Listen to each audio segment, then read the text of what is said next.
Rey Bárbaro, ¿estamos listos?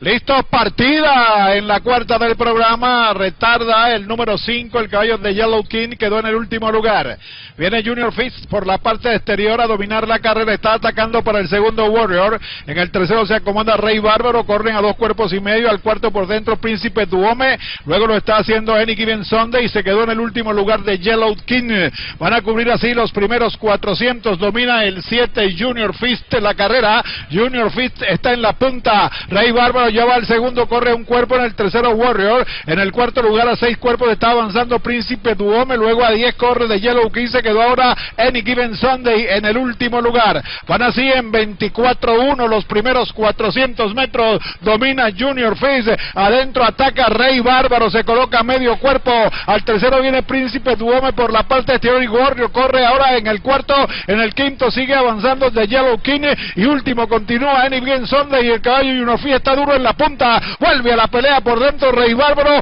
y afuera Príncipe Duome, adentro el caballo Warrior cuando entran en la recta final, ataca al caballo Príncipe Duome por fuera, sin embargo Junior Fist se defiende y viene Warrior atacando por la baranda con Rey Bárbaro, está dominando Junior Fist la carrera, por dentro viene a la pelea el caballo Rey Bárbaro y por fuera lo hace Príncipe Duome, pero Junior Fist está dominando con Ramón Eduardo Ibarra y no puede perder, les gana Junior Fist la cuarta del programa, fácil, ganó Junior Fist número 7, segundo Príncipe Duome, tercero Warrior, cuarto Rey Bárbaro,